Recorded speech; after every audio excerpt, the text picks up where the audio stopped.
out Discord during the pandemic, and then I Mm. haven't really used it since. Actually, I had my own server. There was a lot going on there, and I was very excited about it. And I think, like a lot of people, right? I got busy, and there's only like so many channels and things I can stay on top of.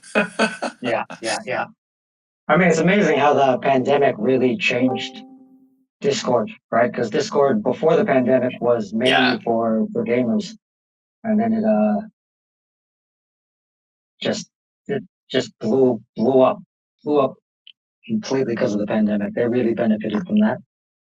yeah. It's got a lot of features, which I think is cool. And there's even like tools you can use to monetize. And then they sell you Mm. like really interesting kind of trinkets, right? Which is kind of cool.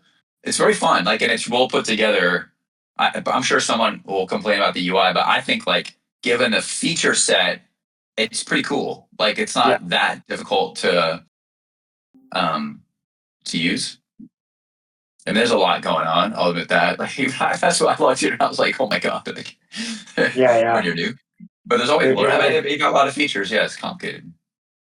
yeah, if you haven't been here for a while, there's definitely a lot going on in the UI. Yeah, they've added a lot of stuff.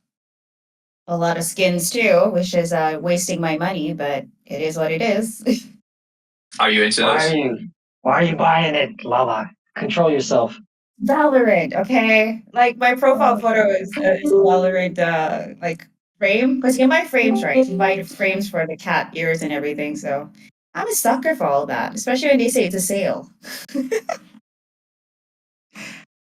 Okay. I guess we can start. Lala, you want All right. to make introductions? Sure. All right. So since we have most of our builders and community members in, first and foremost, I'd like to thank Gregory for taking the time to be with us today. It's super early for him, and thank you again and for having coffee with us at 6 a.m. Perhaps before we get into all the questions, the community knows exactly what we're going to be discussing about, more towards marketing and understanding the whole ecosystem. But perhaps Gregory, you could give us a little bit of introduction about your experiences and anything in general, Yeah. Do you want the long intro or the short intro? whichever you're comfortable with, for sure. Let me. I like to tell my story. I think it'll be relevant to people here too who are doing game development and are really excited about working with technology. I like to always tell everyone that I grew up in New York City. I went to an art high school and I started doing graphic design before the internet was even available. And at the time, you got an apprenticeship to become a graphic designer. They didn't even offer those as 4-year degrees. And so I built a website by myself on my fourth floor walk up of an apartment somewhere in deep in Manhattan on a credit card or on a computer that I bought with a credit card. And that website won a feature in a book that published out of Japan for the top 100 best designed websites in the world. And so, based on that experience, I went to work for a big web agency in New York. I worked on things for like Tiffany Company and the Museum of Modern Art. And it was fantastic. So I saw the whole .com boom, and I saw the .com collapse. And people in New York just thought the internet was a complete mistake. People were encouraging me to go work at Condé Nast, which was at the time the largest magazine publisher in the world. And we all know where magazines ended up, right? So I disagreed. I was completely contrarian in my views. And I decided to move to San Francisco in 2004. And that was still before Twitter, before MySpace, before Google maybe had just gone public, before the iPhone. Like, it was a very contrarian thing to do, particularly from someone who was from New York. So I moved to San Francisco. And I like to joke that I was like vindicated beyond my wildest dreams. I worked for a bunch of successful startups, had a fantastic career, was head of marketing or CMO for three different companies. And I've been consulting with early stage companies, which is my passion. I love working with founders. I love working with early stage companies and helping them with monetization and marketing. At one point, I was running what was called developer evangelism for in Mobi, and I spent a lot of time with game developers, app developers. This was during the iPhone boom, and so I'm excited to be here because what I see with this vibe coding movement is something very similar to what happened when iOS first came out. There's lots of people out there who are being really creative, doing really interesting things. And I think there's a big opportunity for some of those apps to perhaps go on and become big businesses. Excellent, excellent. Okay. All right, Bill, you want to kick off the first question, or how would you like to go? Yeah, I mean, we were bringing you on here as a vibe marketer, so I think we should start there. If you can just define for us what actually is vibe marketing and what distinguishes it from traditional marketing. Yeah. Well, usually when people ask me about vibe marketing, I think of Fight Club and I tell them that like the first rule of vibe marketing is that you can't talk about vibe marketing. But in lieu of that, for me, I wanted to share on my website, like I wrote actually this 5,000 word manifesto.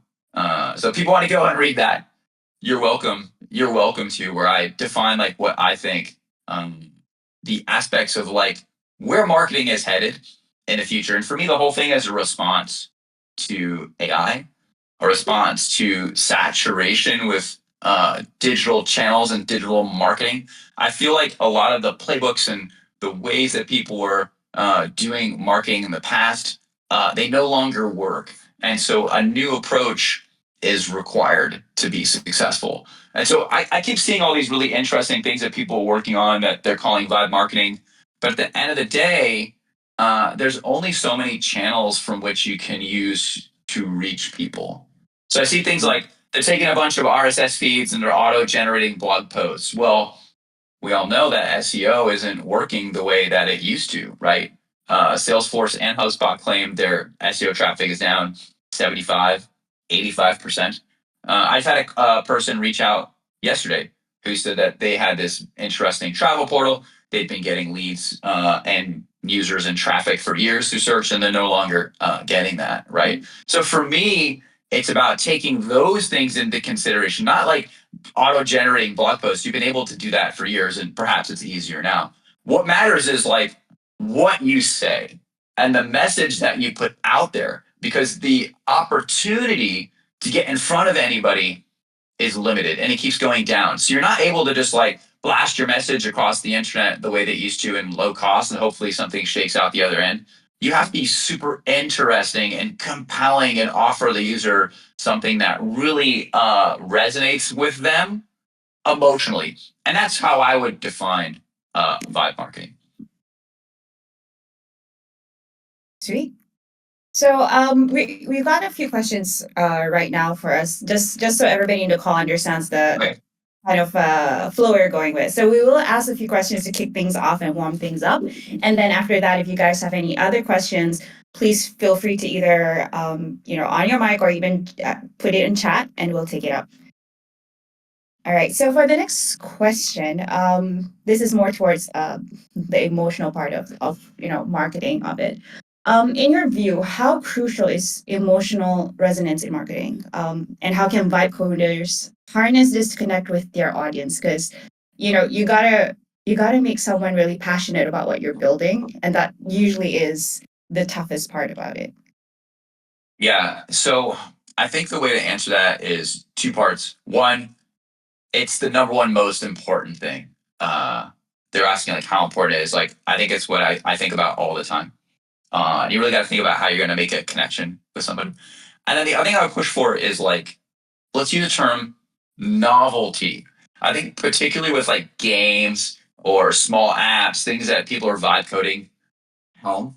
What's going to work or what's going to really break through, I think, is if you're novel and you're interesting and you put yourself into it, you put your personality into it. A lot of the founders, people that I'm working with, I encourage them to like really put themselves into it to make it really clear that this is from them. This is a part of them. They're not. It's not just a faceless product that comes from a generic development studio. It should be from you, and maybe at the highest level, that's one of the big differences I'm seeing is that you need to be people first, right? People want to talk to other people. That's what works in social media today, right? Like if you try to go out and just post as a generic company, it doesn't work anymore. At least that's been my experience. But if you post as the founder, if you post as the developer, if you post as the CMO, or you post as someone who just has an opinion and works in this organization and wants to say what they want to say, I think you'll see a lot more success. So I think like putting yourself into it and trying to connect with people on that level in an emotional way is really important. That's interesting. So, I mean, it sounds like you're saying that your personal brand is just as important as your product. I think that's where it's all headed, and that's what I've seen in terms of like the results. Mm, Obviously, like really large companies have big budgets, like they can push a brand. Um, but if you're small, I think it's mm, next to impossible these days. I think it did work at one point, but now, like, yeah, putting yourself out there, your personal brand, I think the two are so intertwined with your product that there's no way around it. interesting. I did have a question about your last slide, or Okay, your before the scroll.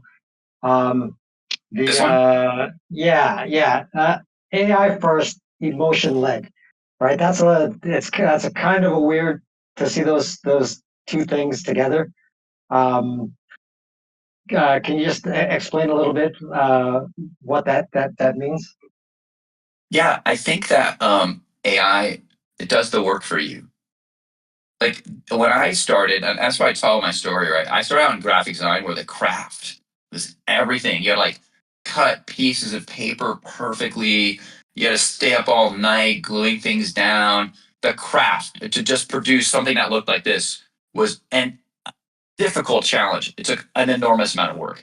Now we have like all these tools that just do it for you. And now you have the AI that does a lot of the thinking for you, right? So like really what's going to matter when it comes to marketing is your idea and what you put into it. And I think like connecting with people emotionally through marketing is what is going to really work.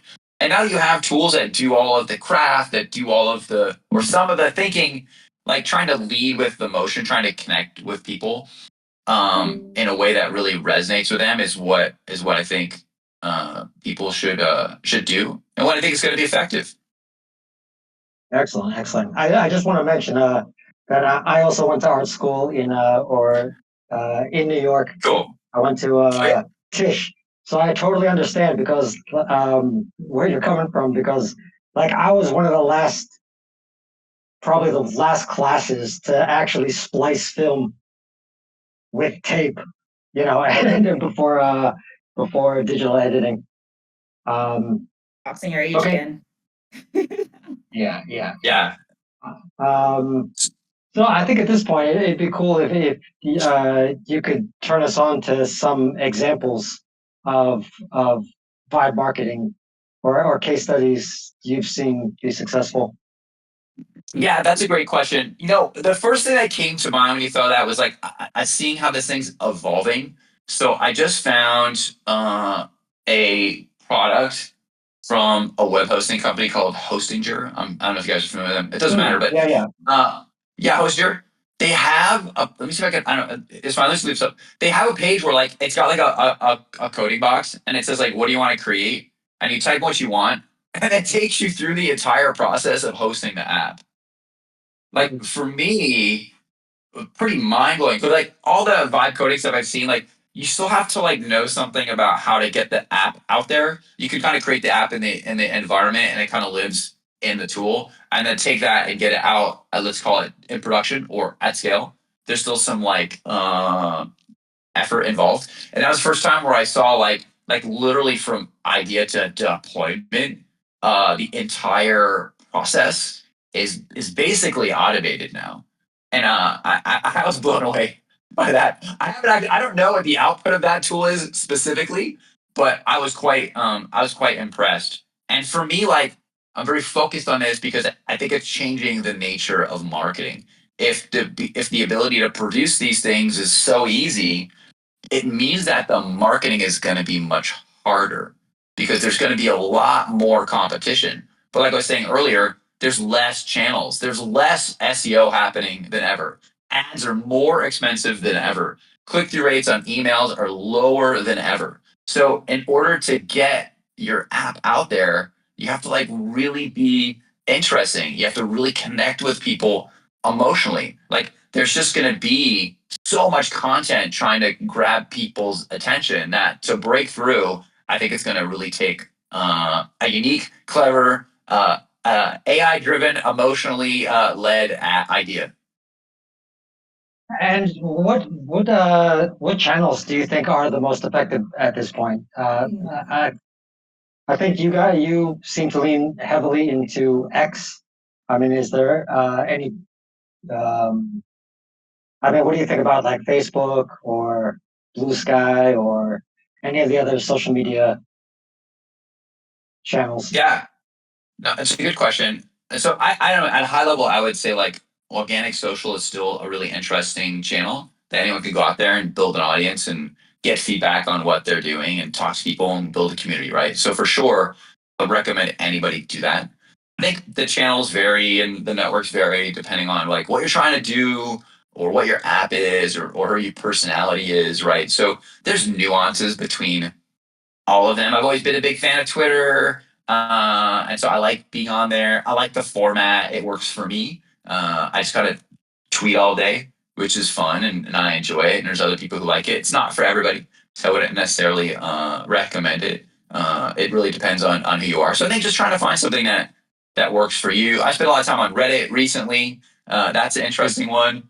Um, there's a lot of really negative people on Reddit, so be advised if you haven't spent a lot of time on there. It's got a very different vibe than other social networks. But Reddit is having a real moment right now because I think people see it as an alternative to what was happening on Google with Google SEO going away. It's driven a lot of those people over to Reddit. So there's a lot of content, a lot of interesting stuff happening on there. Good thing. I did go through your X, um, your first 1,000 followers, and Okay. I pointed these guys to it. I thought one of the interesting things that you pointed out there was, and let me ask this if this is correct. Is it seems you should be spending as much time engaging with other people's content as creating your own to Yeah, build your following. correct. That's probably universal advice across nearly every social network. You want to spend half your time engaging and the other half creating, or even more time engaging. I think the mistake most people make is they just broadcast, they just put content out there.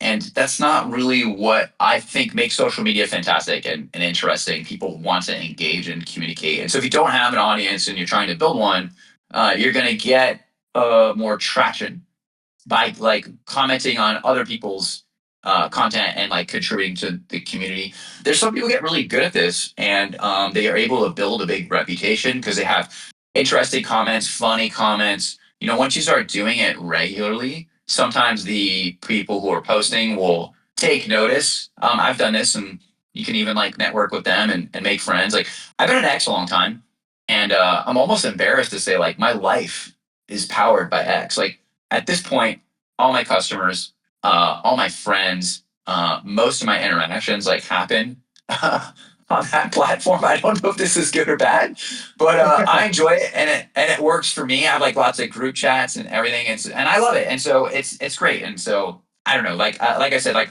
it takes a lot of time, effort, and dedication, but for me, the rewards have been worth it.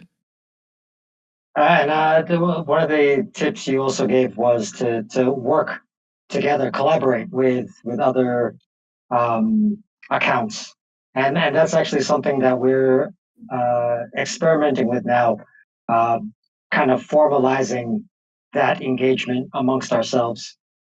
Um, but the one really good tip to me for this ebook was, and guys, if you haven't downloaded this, you can. I dropped the link in the general chat, but I'm sure we'll share it again.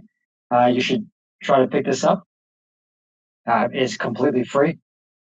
So one of those tips was being first on bigger accounts, being first to comment, and I thought that was like a really good practical tip from this book.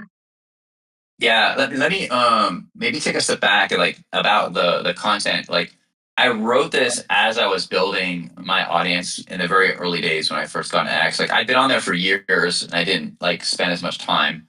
And then when I started be doing freelance and working as a fractional CMO and working with startups, I had to take it seriously because I needed to build an audience and find customers and just have a voice.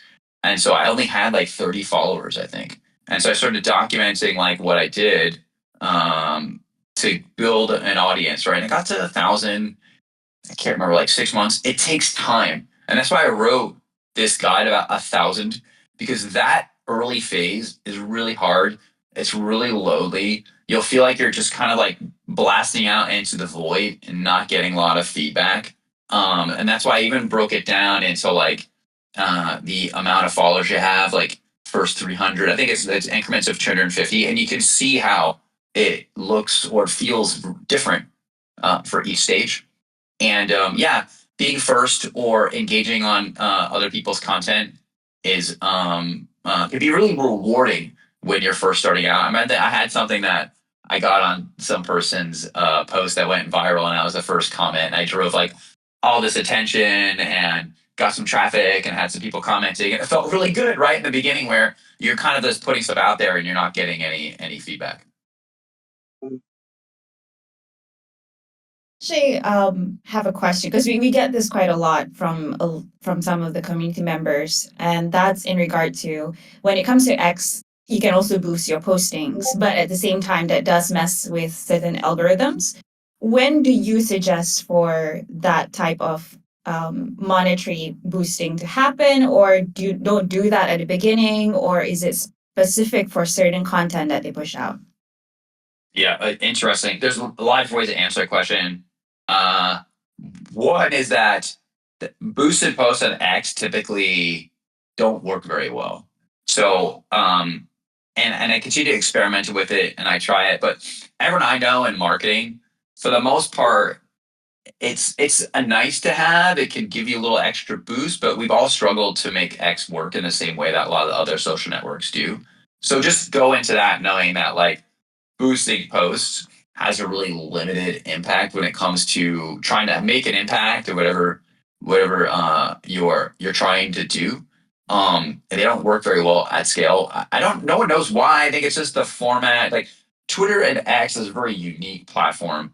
So just be careful with boosts. What I like to do is like if I got something new that I'm trying to push, maybe I'll boost it just so that it has some more likes on it. But I've never been able to drive like a lot of clicks or something like that. So boosted post is an interesting option, but just posting great content and networking and trying to like participate and find like a like-minded group of people who you can kind of grow together. That's the best way to like use. I would guess any social platform, but in particular X, it works really well. Excellent. Gotcha. I think now we can like kind of transition into monetization. Like I know a lot of these guys, well, some of these guys have just started vibe coding, and then I see a lot of them have also put out projects and then shut them down fairly quickly because they haven't been able to gain any traction. Um, so, maybe we can talk a little bit about, I guess, what these guys should be thinking about in terms of monetization when they're conceptualizing or even while they're building. Yeah, it's a great question. And so I used to work with game developers and outfitters really closely, right? And so I had a pretty clear message on this. So I think you need to think through your monetization strategy as you're building your app. And there's four different ways that you can make money with games and small apps, right? So you can charge a one-time fee. And that was how the App Store on iOS first started, right? Basically, everyone charged $1.99 or $2.99 or $5.99. So you can do that, and still people do that. I don't think that's a bad business model, and usually charge for the upgrade, right? So in addition to that, you can also have a subscription. A lot of people now do like an annual subscription or monthly subscription or quarterly subscription. So it's kind of a spin on the one-time fee. You collect a fee over a certain interval, and you want to think through your features um, to take advantage of those types of business models, right? And then the third one is advertising. And advertising works only at scale. You can't launch an app and not have any users and make any money with ads. So usually I recommend that people do this later. And if you do want to make money with ads, you need to make sure that you have an app that's going to get to a critical mass, a big critical mass, like millions in order to make money. That's really hard.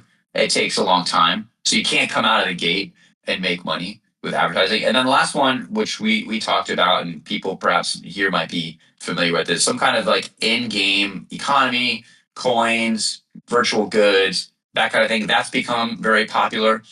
Discord uses nearly all of these business models, right? They have ads, they have in-game purchases, they have subscription stuff. They kind of don't do a one-time fee. That one has perhaps not been as popular. But I wouldn't say that it doesn't matter or that it's not a good business model. I actually think that because everyone has explored the subscription and the one-time fees in their app so much, that a one-time fee actually might be a really interesting one to explore. So they take all of those into consideration and then try to build whatever you're building to enable users to be take advantage of those or guide them through that, right? So if you have something going to charge a subscription, what is going to keep people retained? Like, why would they stay with you? So I think if you can answer those questions, you'll be a lot more successful when it comes to monetizing your app.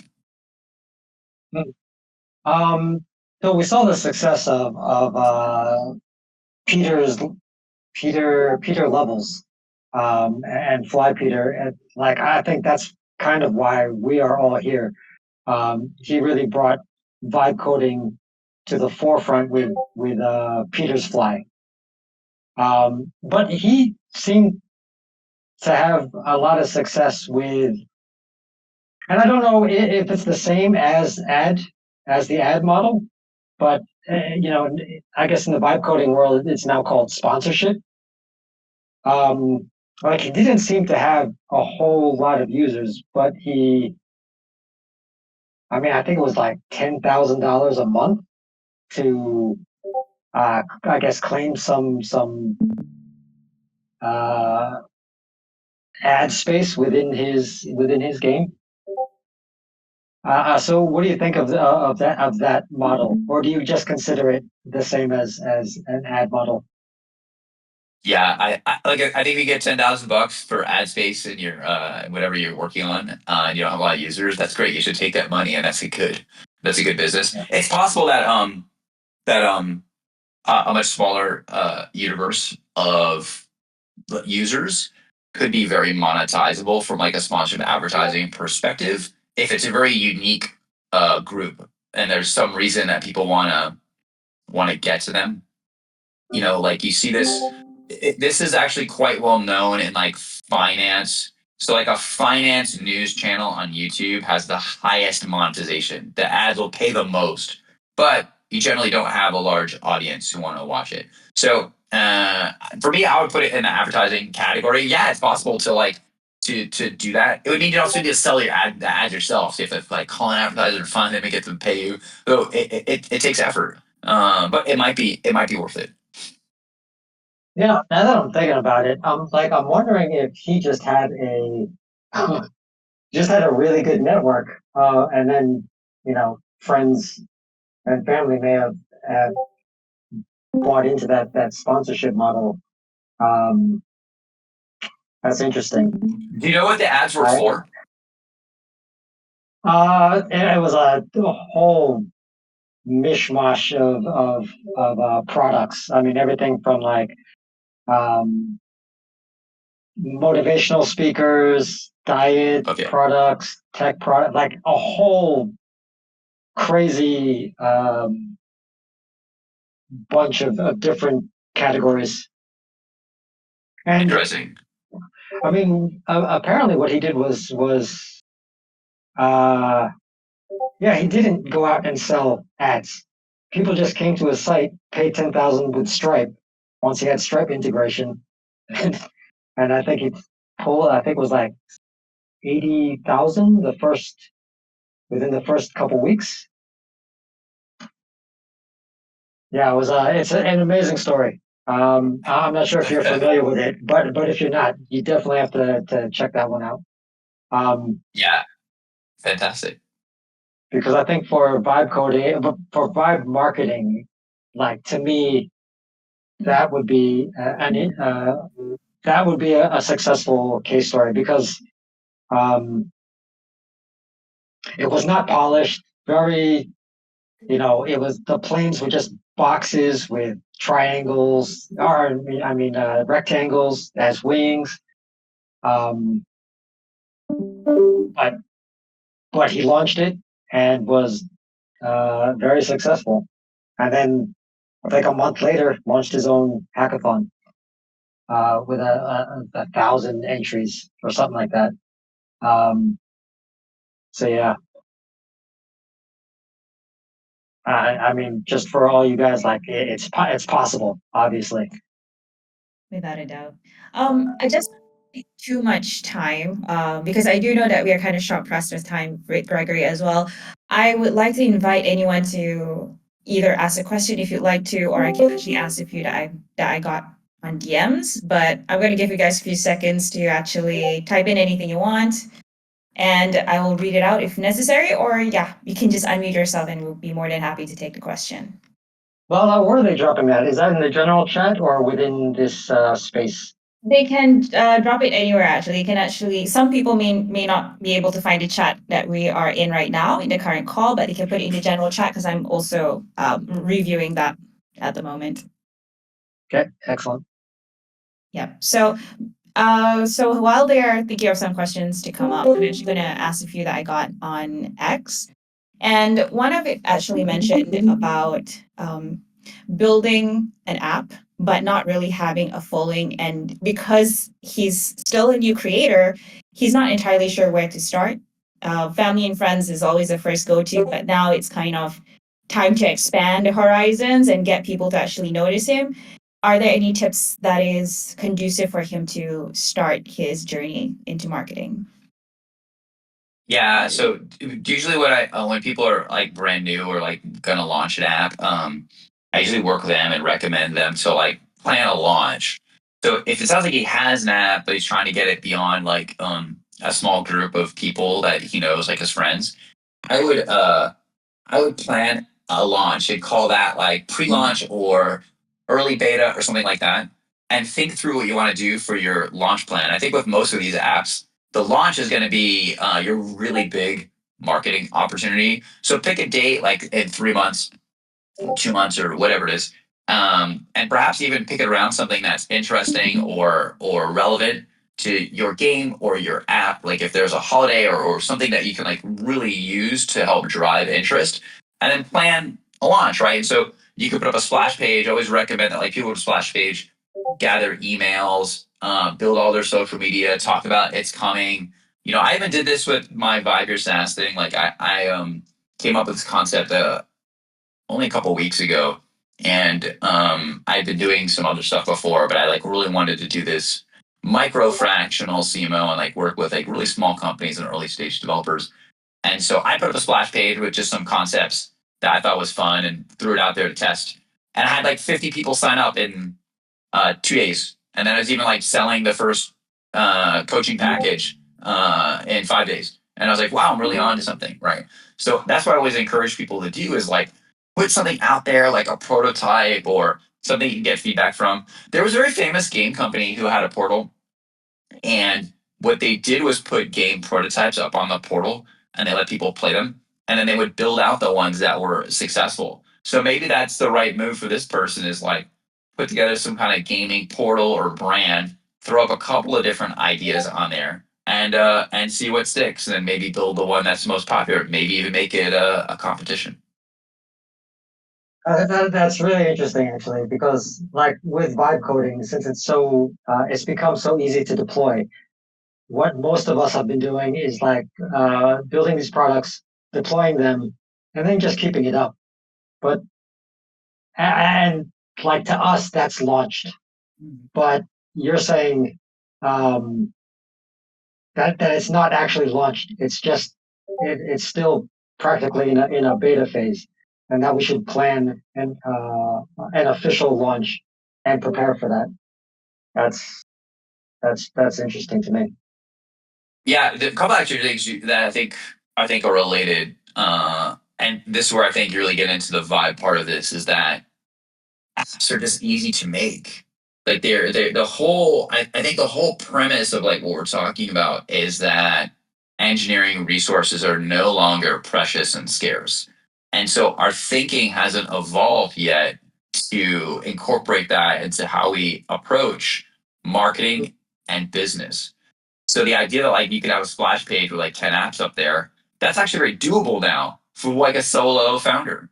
Where like let's say 5 years ago, that was not something that was easy to do, and no one would do it because they're afraid of the value prop. Like I got to make 10 demos, and then like what if people like two of them? Now it's like you could put 30 demos up there, right? You could do a lot more than you used to. So like the barrier to entry in terms of like engineering resources is no longer one that exists. And so I think that people like on this call think about that. Like how do you take that and use that as your advantage? Because there's a lot of people who haven't figured this out yet and they don't understand how these tools work. And so they're still following old approaches and old models. So portals that have like lots of different games, or maybe they all have a similar style, or maybe they're all around the same joke, or maybe the whole subscription based service that you have is like you just get a new game every month. Why continue to support the old one, right? That's a really interesting business model that, like, iOS kind of doesn't support that. iOS is not designed to upload a new app every month and maintain the same subscription. But, like, why couldn't that be a service, right? So I think there's a lot of really unique and interesting ideas that are enabled with these new tools. And I would encourage everyone to explore those because that's how you're going to really break through. And that's how you're going to have like a novel approach that people want to try and hopefully get excited about. Sweet. I have another question on my DM as well. I think this is more related to the vibe coding outlook of it. So it says here that Orange is hosting a web jam competition, and due to the technical limitations of vibe coding apps, we have mostly seen games at a simple performance level. In which direction do you see vibe coding developing, and could it become something as ordinary as ChatGPT? Or I'm guessing this person feels it's going to be as easy as ChatGPT to be implemented. Yeah, I think games is always where these things start. They're easy and fun, and people get excited about creating them.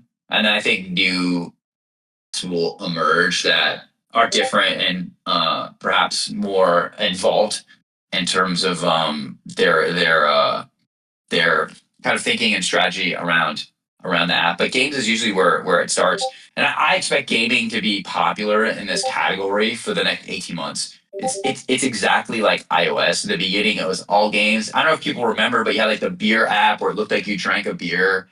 I don't know. And people were paying like $2 for that, right? Right now, that would seem kind of silly. Like no one would pay $1.99 for an app that looks like a fake beer on your phone. But at the time, it was new and interesting, and people were doing all kinds of clever things like that. And I think the vibe coding space isn't exactly the same kind of early time period where people are like looking for novel ideas about how to use all these tools, and that's what's going to catch on. And then eventually, they'll change, and like more serious things will emerge that are like larger and more robust in their kind of like feature set. Cool.